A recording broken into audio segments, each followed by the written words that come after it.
Hello friends, तो CAPF paper 2 की जो अप्रोच क्लासेस चल रही है या कोर्स चल रहा है उसका ये 4th लेक्चर है। और जैसा कि मैंने आपको बताया था कि जो हमारा पुराना सेटअप था उसमें चीज़ें थोड़ी प्रॉब्लम हो रही थी, तो इस कारण से हम चाह रहे थे कि जो चीज़ें कंटिन्यू हैं वो कंटिन्यू रहनी चाहिए और आपको किसी भी तरह से हेल्प किया जाए, ताकि खासकर जो हम लोगों ने एक रिस्पॉन्सिबिलिटी ली थी कि आपके पेपर 2 में दिक्कत नहीं आनी चाहिए, कम से कम वो चीज़ को हम फुलफ़िल करें। और रह गई बात क्वालिटी की, तो क्वालिटी अगर कंटेंट में होगा तो वो वीडियो में उतना ज़्यादा रिफ्लेक्ट नहीं करेगा। और अगर आप देखेंगे कि जो पेपर 2 में क्वालिटी कंटेंट हम प्रोवाइड कर रहे हैं वो आप किसी भी इंस्टीट्यूट से कंपेयर करके देख सकते हैं। कंपेयर अगर आप करेंगे तो आपको खुद रियलाइज़ हो जाएगा कि अनकम्पेरेबल है, ठीक है। तो वो चीज़ है, हम जो क्वालिटी दे रहे हैं क्योंकि साइंटिफिक अप्रोच से हम देते हैं चीज़ें, तो उस बेसिस पर एक स्टूडेंट पॉइंट ऑफ व्यू से जो चीज़ें हो सकती हैं उस बेसिस पे ही हम बात करते हैं। तो हम लोगों ने जैसे देखिए एस्से का क्या किया था, एस्से का हम लोगों ने अप्रोच बता दिया था कि किस तरह से एस्से को अप्रोच करना चाहिए। फिर हम लोगों ने एस्से के 2-3 टॉपिक भी आपके साथ डिस्कस किए थे, अलग अलग प्रकार के एस्से ना आए तो कैसे लिखना चाहिए वगैरह वगैरह। पहला लेक्चर है तो जाके उस लेक्चर को पहले देखेंगे, 3 लेक्चर्स हैं। आज हम रिपोर्ट के अप्रोच के बात करेंगे, ठीक है। थोड़ा सा कोऑपरेट करेंगे, पूरे वीडियो को शुरू से आखिरी तक देखेंगे। रिपोर्ट में आपको गारंटी दे सकता हूँ कि report is one of the easiest. Argument भी एक ईजी होता है, रिपोर्ट भी एक ईजी ही होता है, जहाँ पर अगर आपको अप्रोच पता है, स्ट्रक्चर पता है, तो आप आसानी से चीज़ें क्या कर पाते हैं। और जो मैंने पेपर चेक किए हैं इतने सारे, उसमें जो भी दिक्कतें आई हैं, जो स्टूडेंट्स मैक्सिमम गलतियाँ कर रही थी, उन सभी चीज़ों को भी यहाँ पे मैं करवाऊँगा। तो यहाँ पर बेसिकली जो है हमारा फोकस किस पे होगा, रिपोर्ट पे होगा। रिपोर्ट के जितने भी डायमेंशंस हो सकते हैं उन सभी पे हमारी चर्चा होगी। और इसे मैं डेफिनेटली आपको कहूँगा कि बहुत सारे इंस्टीट्यूट्स जो हैं वो आपको रिपोर्ट और आर्गूमेंट बहुत सारी चीज़ें आपको प्रोवाइड कर रही हैं। एक बार जाकर इस वीडियो को देखने के बाद उन वीडियोस को देखें, आपको पता चलेगा कि रिपोर्ट कितना डिफरेंट है जो वो देते हैं। क्योंकि वो क्या करते हैं, मैंने अपने वॉइस नोट में बताया था कि किसी भी इंस्टीट्यूट का जो टॉपिक हम यहाँ डिस्कस करें वही सेम टॉपिक आप जाकर किसी और इंस्टीट्यूट के वीडियो को जाकर देखें, वो डायरेक्टली जो है किसी भी न्यूज़पेपर से, किसी वेबसाइट से कट आउट करते हैं, लाइन बाय लाइन, एक लाइन ऊपर नीचे भी नहीं करते, लाइन बाय लाइन वो कट आउट कर देते हैं और उसके बाद वो आपको प्रोवाइड कर देते हैं। बल्कि अगर आप देखेंगे तो एग्जामिनेशन पॉइंट ऑफ व्यू से उसकी रेलेवेंसी फिर ख़त्म हो जाती है, क्योंकि आपका मकसद ये नहीं है कि आप उस चीज़ को याद करके जाएंगे या सिमिलर टाइप का टॉपिक आ जाएगा आप जाके लिख के आ जाएंगे। आपका अप्रोच ये होना चाहिए कि आपको पता होना चाहिए अप्रोच।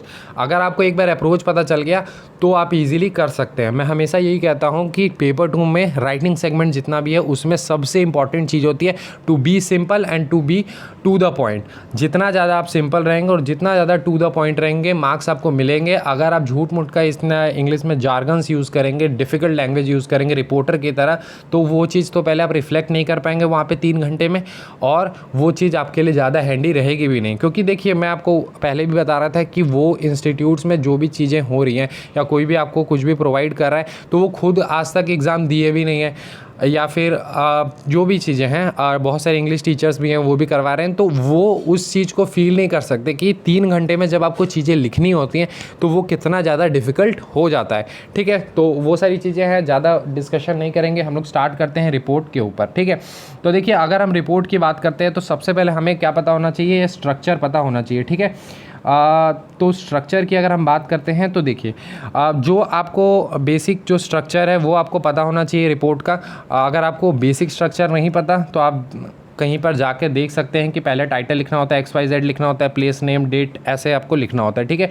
वो मैं डिस्कस करने नहीं आया हूँ क्योंकि वो आपको बहुत जगह मिल जाएगा। मैं मेनली आपका बॉडी के बाद जो चीज़ें हैं उस पर फोकस करने आया हूँ, ठीक है।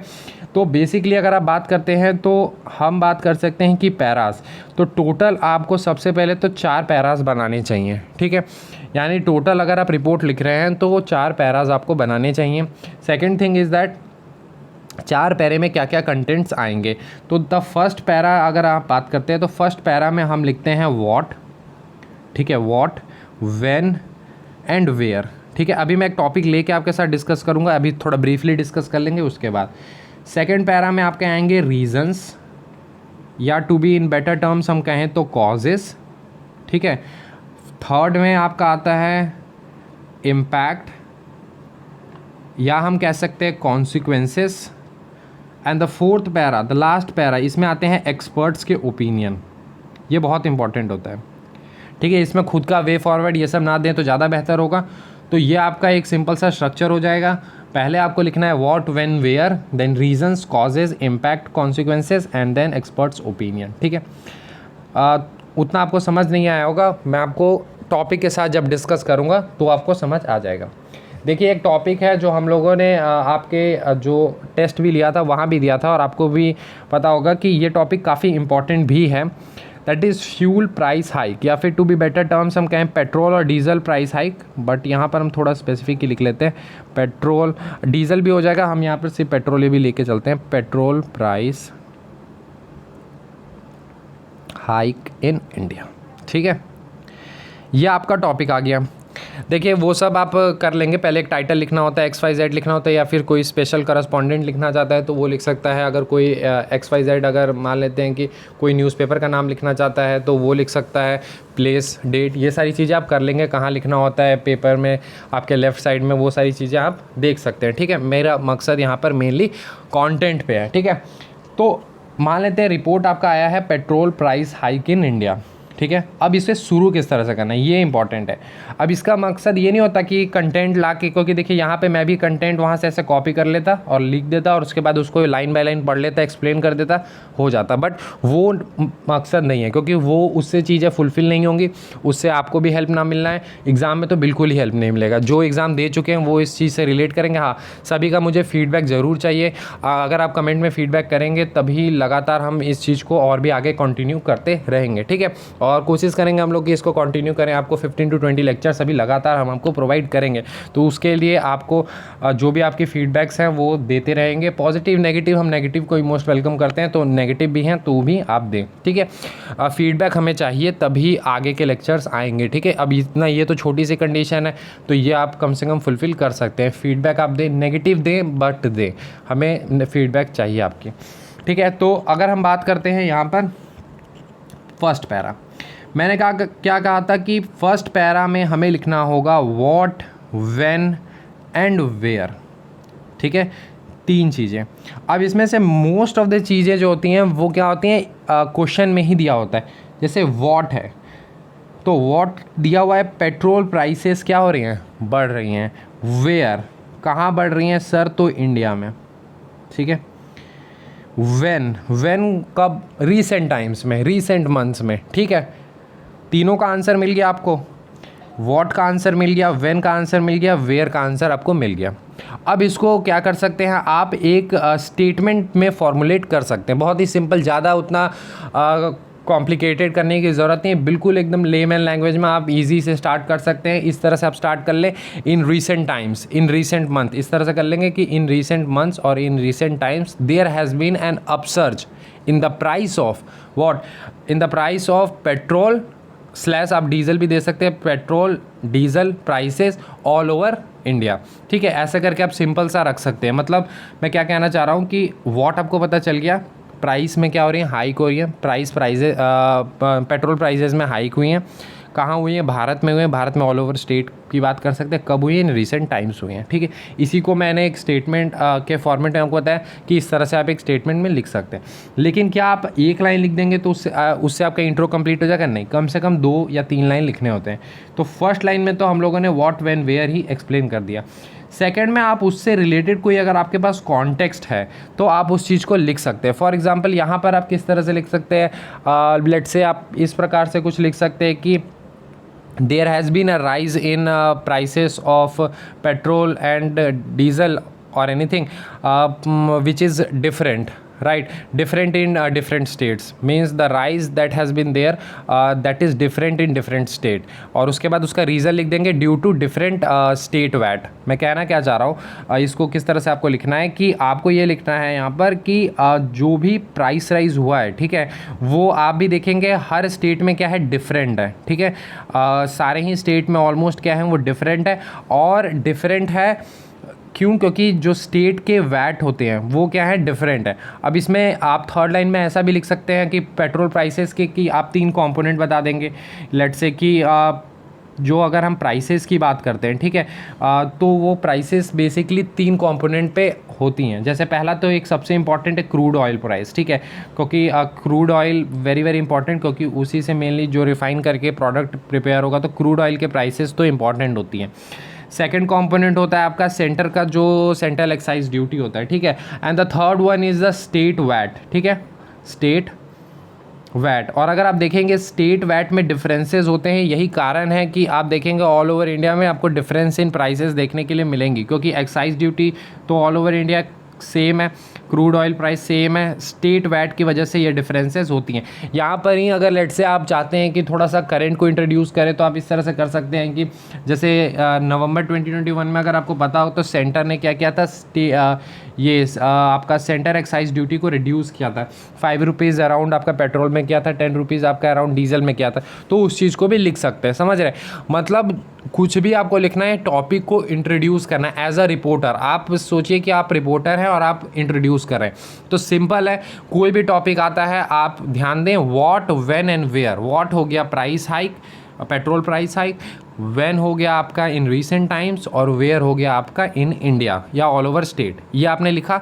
सेकंड लाइन में जैसे ही आप आएंगे, सेकंड में आप थोड़ा उसका कॉन्टेक्स्ट बताएंगे कि सर प्राइस राइज हुआ है लेकिन वो हर स्टेट में डिफरेंट है। क्यों डिफरेंट है? क्योंकि हर स्टेट में डिफरेंट वैट होते हैं। आप यहाँ पे ये भी लिख सकते हैं कि प्राइस जो पेट्रोल की होती है वो 3 कंपोनेंट पे डिपेंड करती है। वो 3 कंपोनेंट कौन कौन से? क्रूड ऑयल प्राइस हो गया, सेंटर एक्साइज ड्यूटी हो गया और ये स्टेट वैट हो गया। इतना आप लिख देंगे, ये बहुत ही कॉन्क्रीट हो जाएगा आपका, ठीक है। तो इस तरह से करके आप इंट्रो को स्टार्ट करेंगे। आ जाएंगे हम सेकेंड पैरा पे। टोटल 4 पैरा आपको बनाने हैं। सेकंड पैरा पे जैसे आएंगे, सेकंड पैरा में हमें लिखने होते हैं कॉजेस, रीजंस।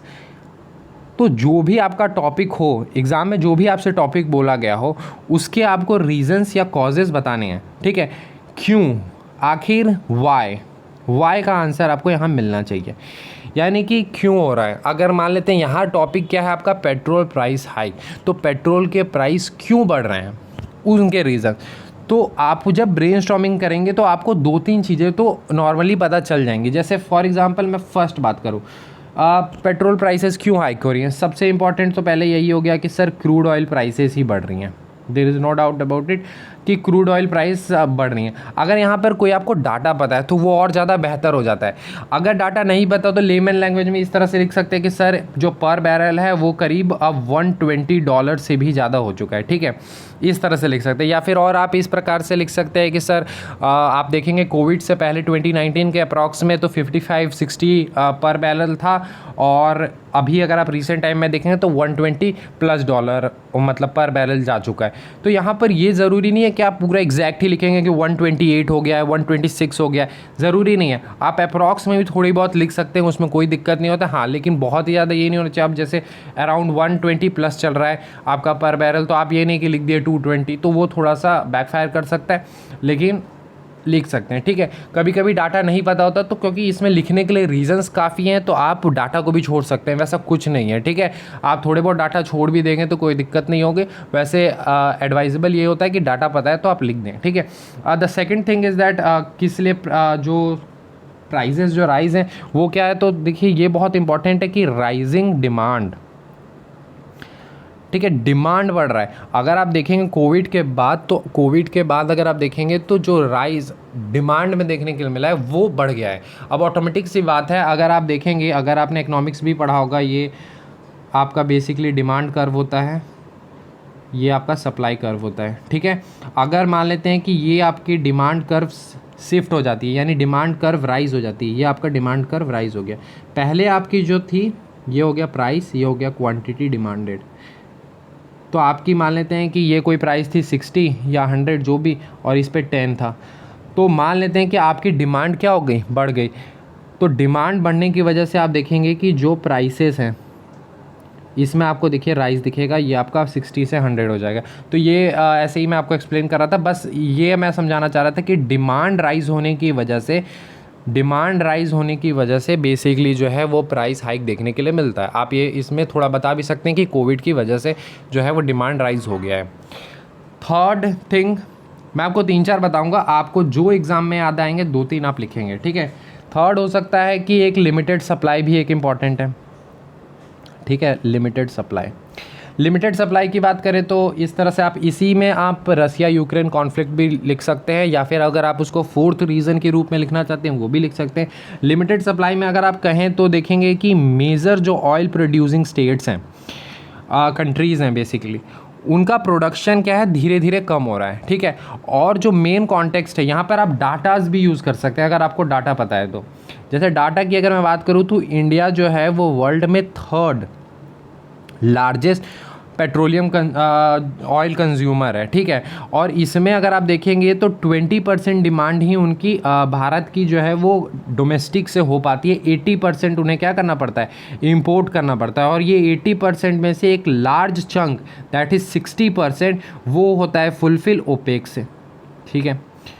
और ओपेक में भी आपको पता होगा इराक मेनली। अगर आप देखेंगे रिसेंटली, अगर आप देख रहे हो 2-3 दिन पहले कहीं है कि रशिया आपका 2nd बन चुका है। तो आप इस तरह की जो चीज़ें सीखते हैं उनको आप इंट्रोड्यूस कर सकते हैं। यहाँ पर जानबूझ के आप डेलिबरेटली क्या करेंगे, इंट्रोड्यूस करेंगे कि रशिया आपका 2nd, ताकि एग्जामिनर को ये भी पता चले कि आप करंट से भी बहुत ज़्यादा अपडेटेड हैं, ठीक है।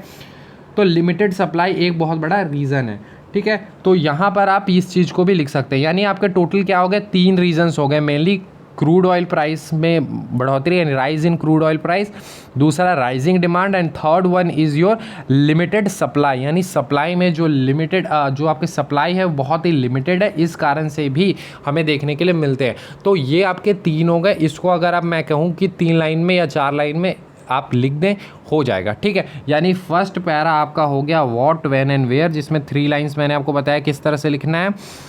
द सेकेंड थिंग इज़ आपको लिखने हैं कॉजेस या रीजंस, किस लिए हो रहे हैं, ठीक है।